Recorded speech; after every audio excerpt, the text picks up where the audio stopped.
Good afternoon, children. The molar mass obtained from colligative properties does not agree to the true value if the solute undergoes association or dissociation.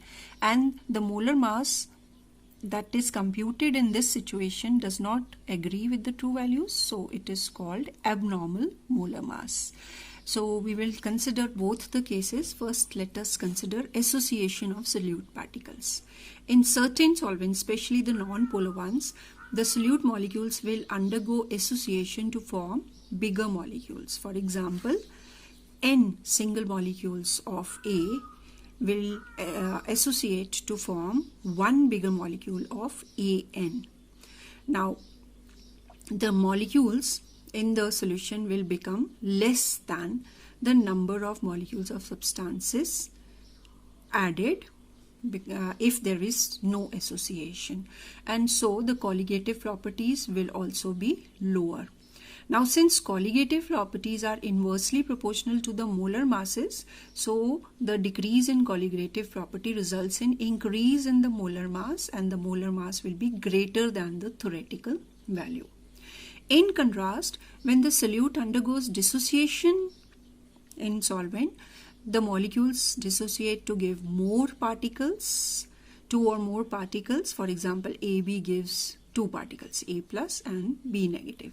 So total number of particles increase, and as the colligative properties are directly proportional, colligative properties also will be large. And molar mass is inversely proportional to colligative properties, so it will be less than the theoretical value. So in order to compute back the normal molar mass from the abnormal molar mass, Van't Hoff introduced a correction factor I in 1886. This factor, Van't Hoff factor, is defined as the ratio of normal molar mass to the observed molar mass of the solute. That is, I is equal to normal molar mass upon observed molar mass. Now, in association, because observed molar mass is greater than normal, so denominator will be bigger, so I will be less than 1. In case of dissociation, observed molar mass is less than normal mass, so denominator will be smaller, so I will be greater than 1. And when the solute does not undergo association or dissociation, I is equal to 1. Both values are equal. So Van't Hoff factor may be defined in terms of molar mass. It may also be defined as the ratio of the observed value of colligative property to the normal value of colligative property. So I can also be observed colligative property over normal colligative property. These two are opposite to each other. I was normal molar mass upon observed molar mass, or observed colligative property upon normal colligative property. Then, because Van't Hoff factor is the correction factor, when we apply it to our relative equations of colligative properties, we get new formulas, new equations. Relative loading in vapor pressure now becomes I into XP. Elevation in boiling point delta TB will be I into KB into M. Similarly, depression in freezing point delta TF will become I into KF into M, and osmotic pressure pi will be equal to I into C into RT. We also know a relation that depending upon how many ions an electrolyte furnishes when it dissociates, we can get the value of I from it. For example, NaCl gives 2 ions, sodium positive and Cl negative. So I will be 2 for NaCl, 2 for KCl, 2 for MgSO4, and 3 for K2SO4, as it gives 3 ions, 2 potassium and 1 sulfate ion. Now, we can also calculate the extent of dissociation or association in an electrolytic solution from Van't Hoff factor. How? Let us consider first degree of dissociation. Let us define it first. Degree of dissociation is defined as the fraction of total substance that undergoes dissociation into ions. That is, a weak electrolyte will not dissociate completely. It will dissociate only to a particular extent. Let that extent be alpha. Degree of dissociation alpha will be equal to number of moles of substances dissociated upon the total number of moles of substance taken. Now suppose a molecule of an electrolyte gives M ions after dissociation.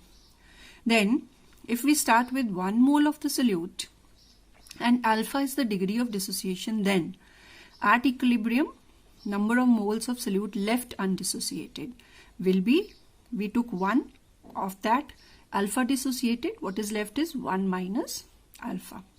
And then number of moles of ions formed is equal to M into alpha, because 1 mole is giving M ions and alpha moles will give M into alpha.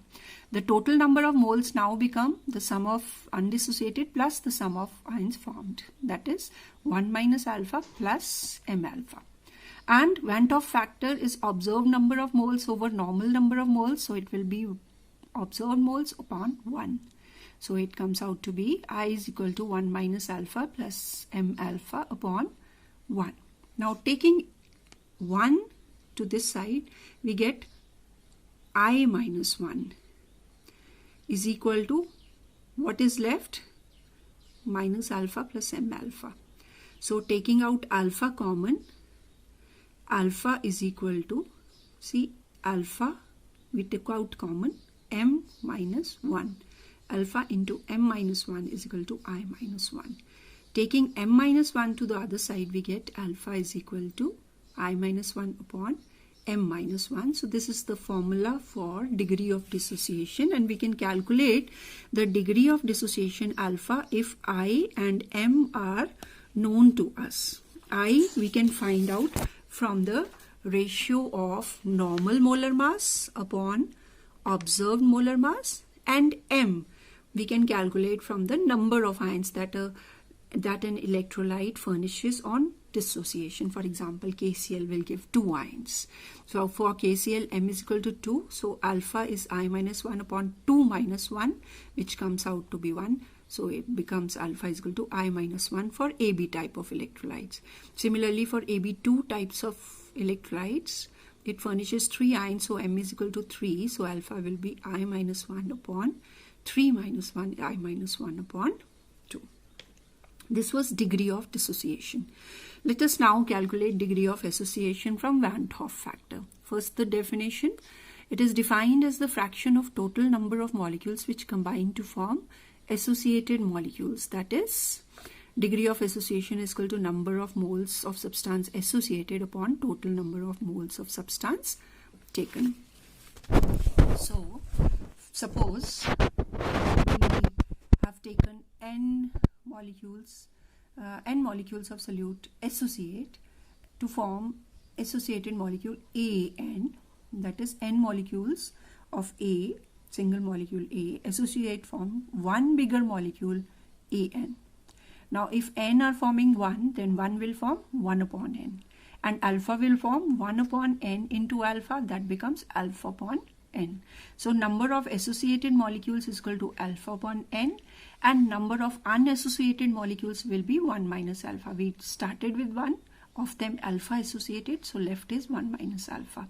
Now total number of moles will be the sum of these two, so we get total number of moles after association 1 minus alpha plus alpha upon n, and Van 't Hoff factor is equal to observed number of moles upon number of moles of solute taken assuming no association. So this is 1 minus alpha plus alpha upon n, and this is 1.